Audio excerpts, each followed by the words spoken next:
Hey everybody, it's Jose Franco, big supporter of Mike Bloomberg.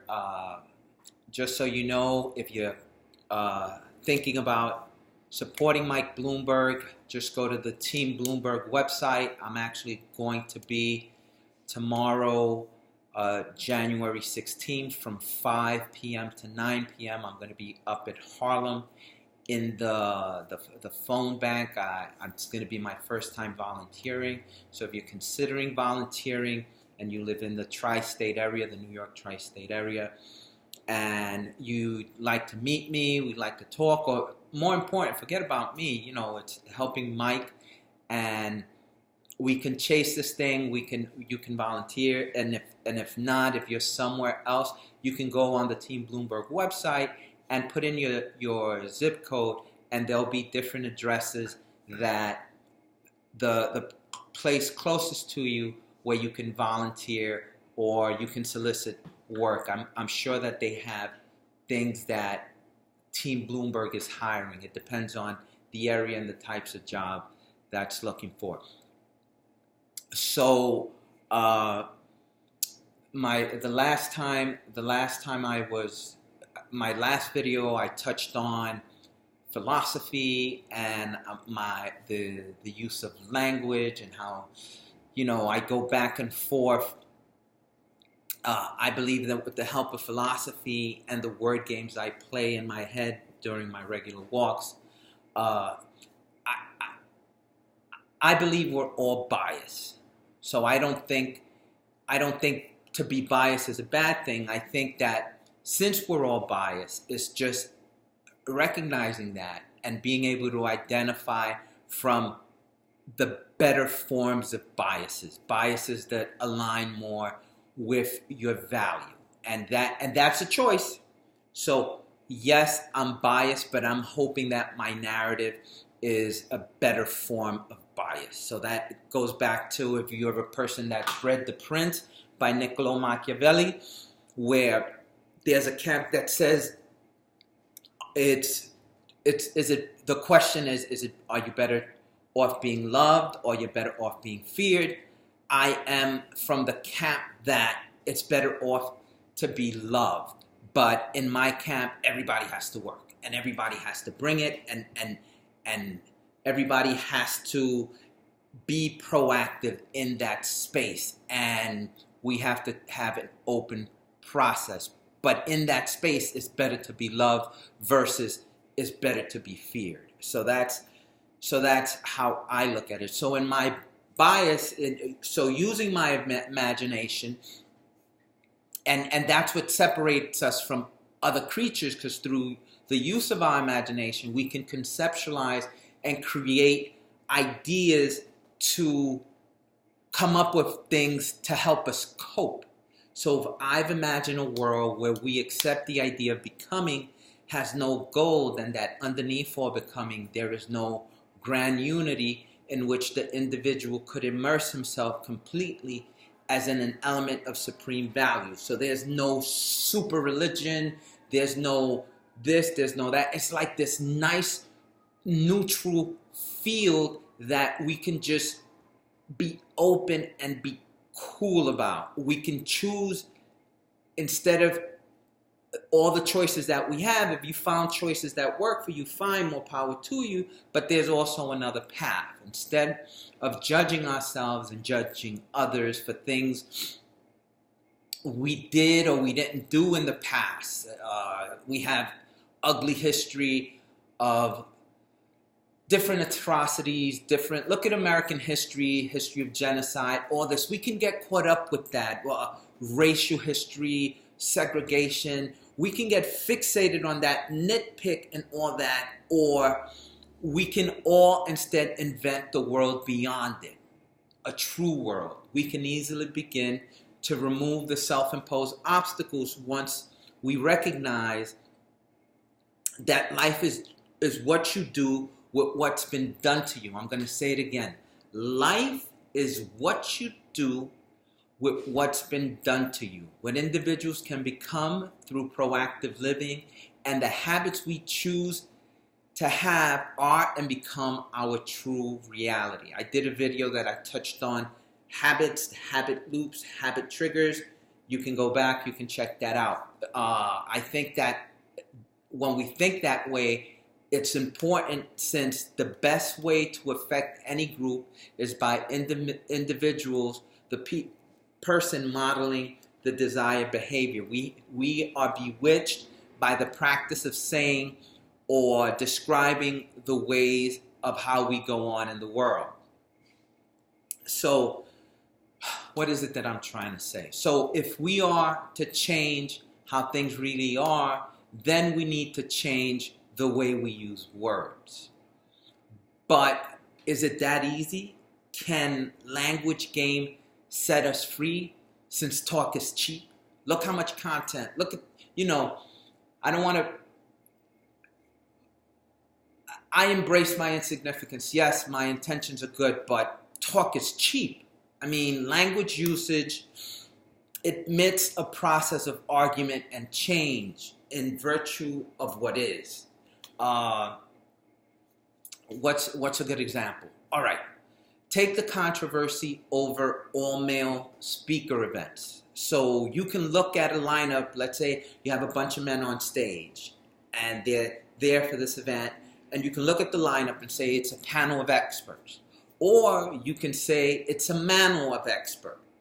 But is it only a manual of experts if you choose to see it that way? The same labeling game can be done with things we hold near and dear to our hearts, like religion, politics. There's people that make a living just creating zingers. There's people that like creating this labels, leftist, conservative, Pocahontas. All these things are ways to create labels to not so much unite us, but to divide us and to associate with external factors. So these examples invite us to question what we take to be given in our everyday usage of life. How we use language admits all these challenges and the virtue of what is. So, yes, I know I'm rambling. And maybe my remarks, not so much my remarks, but what I'm trying to say may suggest that we need to play language games differently if we are to change anything.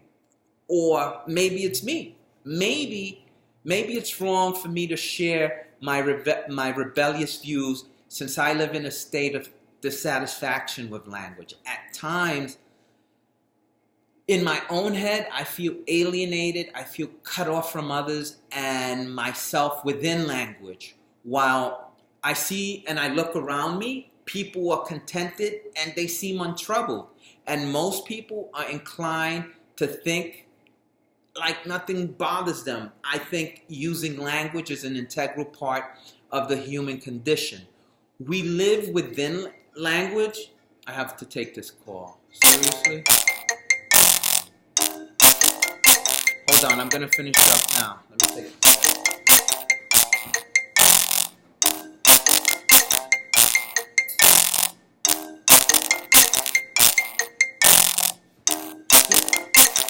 Stoop Juice, how may I help you?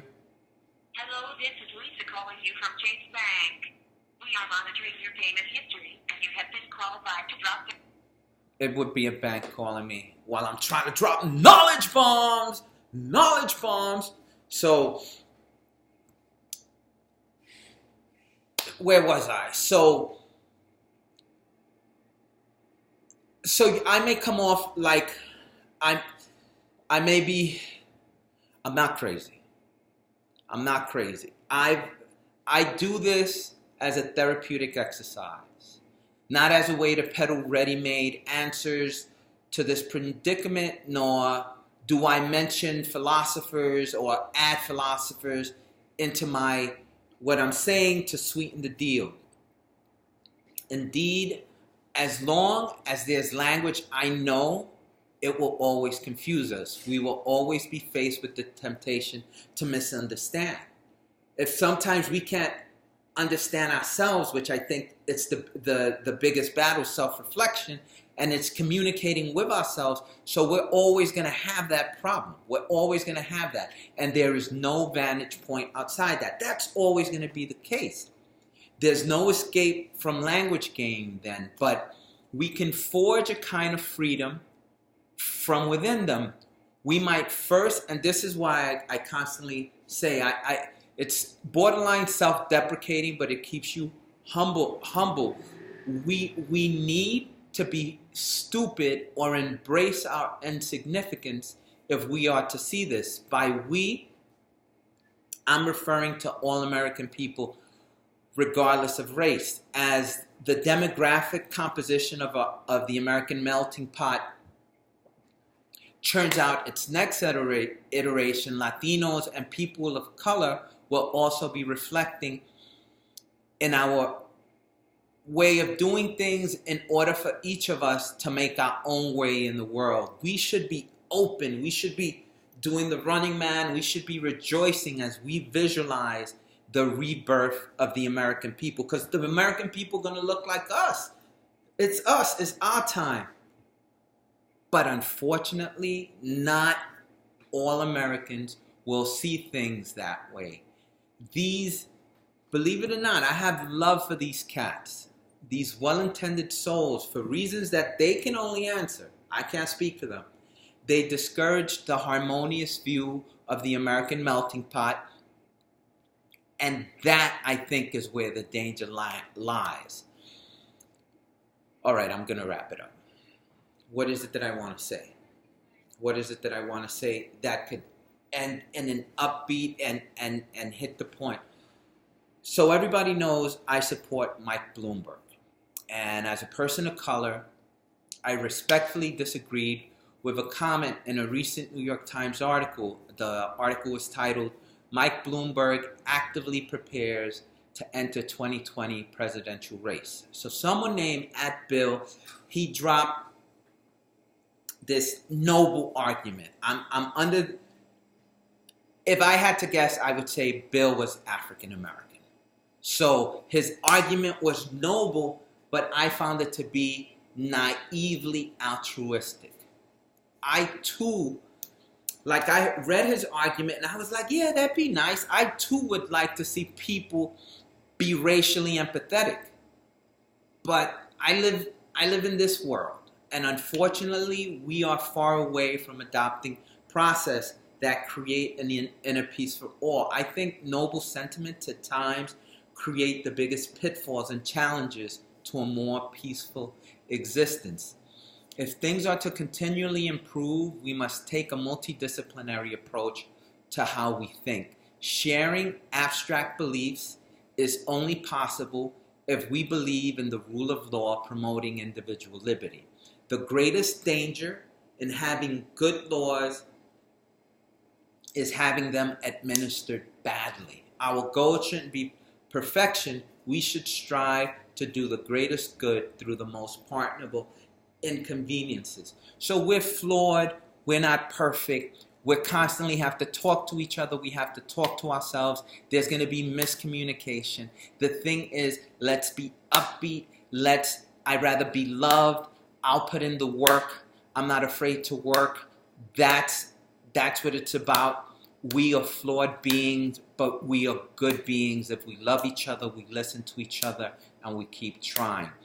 That's all I have for you today. If this is the first time you're listening to me, I'm a big supporter of Mike Bloomberg. I love his selfless approach.